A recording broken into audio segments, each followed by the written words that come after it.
Hello everybody, welcome to the Wonky Angle, where I talk about electronic music, both new and old. And today, we're talking about album number 11 from Tangerine Dream.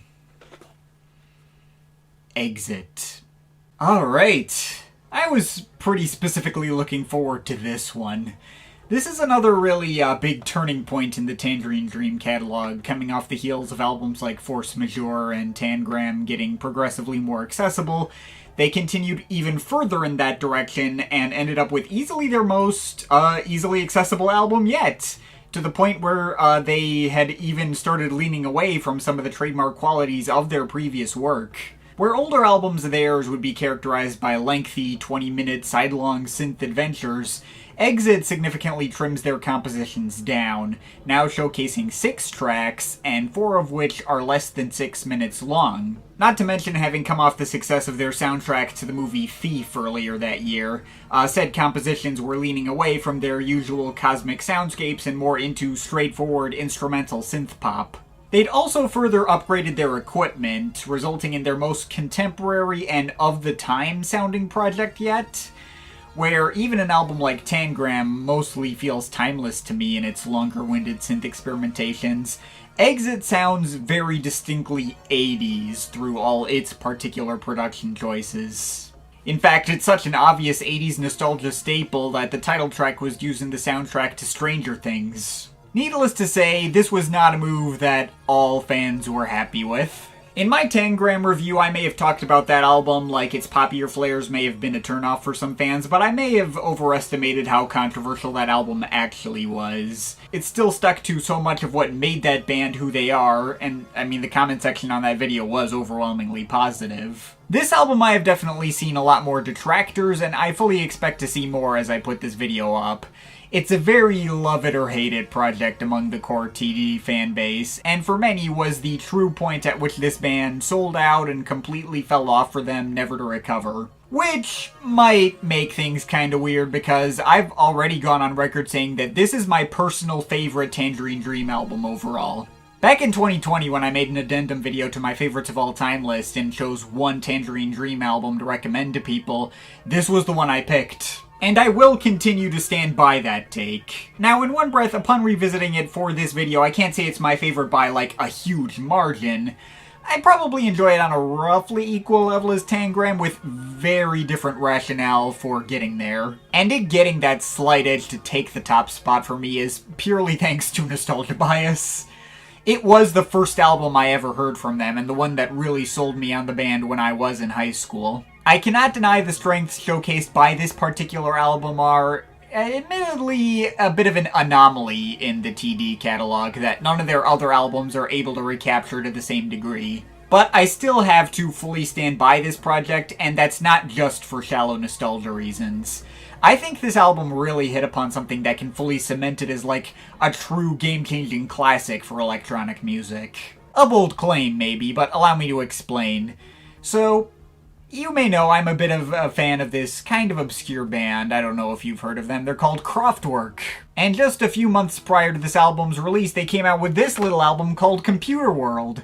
It was an album all about how the new technology being developed right now is about to take over the world and change everything about the way we live our lives. How in 1981 that space-age future previously only dreamed about, or possibly warned about in science fiction stories, is starting to come true. Presented as a neutral observation that doesn't know yet whether or not that new technology will be used for good or evil, but it's going to be here to stay regardless. And it's also arguably the first album that could truly be considered techno, with its stiff and stripped-back dance beats and easily memorable minimal melodic synth riffs. There's pretty much no other albums out there that are able to evoke the exact same feeling within me that Computer World can. That feeling of being currently on the verge of a new technological era that's gonna change everything, but also become a lot more commonplace. Evoked in such a way that can still remind you of how futuristic it all felt even this many decades after the fact. And that includes other albums within Kraftwerk's own catalog.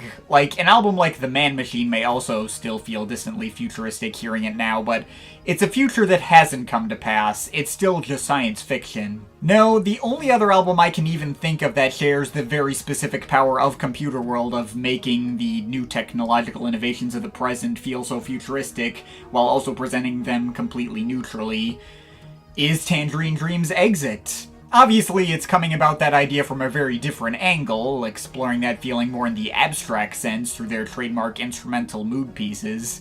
It's not nearly as explicit or direct in its approach as Computer World, at least in the sense that it doesn't literally feature lyrics about computers. But it very much represents the exact same thing in my mind. It evokes all the same imagery in my head of all those, like, old-school 80s computer terminals with bright green text on a black screen. And they were also able to evoke the power of Kraftwerk in a different way as well. The lead melodies on this album are by far the catchiest and most easily memorable melodies this band has ever come up with, and nothing they've ever made before or afterwards comes even remotely within the same ballpark. Not on Stratosphere, not on Tangram, not anywhere. The closest they ever came to this level of easy memorability was possibly Love on a Real Train, the theme tune they composed for the movie Risky Business. But even with that one, I'm way more likely to recall Global Communications' cover of that track before the original. The 4 shorter tracks in the middle of this album have just like so vividly imprinted themselves in my mind to the point where I will immediately recall the exact sound and tune of each one if someone so much as mentions Tangerine Dream in passing. And they are the only tracks this band has ever made to have that exact strength. And I can't just write that off as a pure nostalgia boost. Even if I have probably listened to those 4 tracks more than any other TD tracks, it's not by so much where the gap in memorability between them and everything else they've made would be that wide. These tracks are just that good. See a track like Pilots of Purple Twilight, the most soundtracky piece in the bunch, with its tense mix of driving bass arpeggios, cascading higher pitched blips, and stabbing minor key chord progressions which are so instantly striking. Do do do do do do do do do do, evoking both a sense of danger and also odd tranquility, like it's providing the backdrop to some kind of non-violent Air Force stealth mission, which hasn't gone wrong yet, but we can't let our guard down. Or the title track with its much slower and liquid bass arpeggios giving way to all these foreboding filtered stabs that fill the entire mix. And the much more urgent tone of the lead melodies. Do, do, do, do, do. A track that evokes much more of a sense of immediately present danger that needs to be dealt with, but is far from hopeless and perhaps can still be overcome. The fact that it so easily slots itself into a series like Stranger Things is absolutely no surprise. There's also the proto-techno masterpiece Network 23, which doesn't have as much of a single obvious lead hook, but instead has a lot more steady evolutions and progressions over time, each part of which is really easily memorable in its own right. From the steady, minimal but danceable disco-adjacent beat work in the beginning going up next to vocoded choir samples and triumphant ambient pads fading into the first major hook of ascending and broken up minor key chord stabs, doop doop doo doo doo, and those little rapid fire stabs in between, building up to a whole ass key change up a minor third that has another one of those cool filtered bass washes, meandering through a few more triumphant keyboard chords before landing on a new hook and chord progression to stay on for the rest of the track, and maybe introduce some other airy melodies on top of. God, this track is just so damn cool. And of course there's Choronzon, sometimes spelled as Chronozon on some versions, which I kinda like better, but whatever. That's gotta be the catchiest track out of all of them, and the best pop hook these guys ever came up with. All the layers of triumphant keyboard riffs on that one get me so pumped and feel borderline lyrical in their approach, where they're so easy to hum along with, even more so than the tracks they put out before that actually had singing on them on albums like Cyclone. And for them to pull that off with such a simple and straightforward instrumental tune is maybe the most Kraftwerk thing they've ever done. It's nothing short of iconic. But okay, I have been heaping most of my praise for this album on the shorter middle 4 tracks. There are still 2 much longer tracks to bookend the project that I haven't even mentioned yet. The 9-minute opener Q mission, and the 8.5-minute closer remote viewing. These tracks stick a little more to the kind of sound and approach that you'd typically expect out of Tangerine Dream, especially coming off what they were doing on Tangram.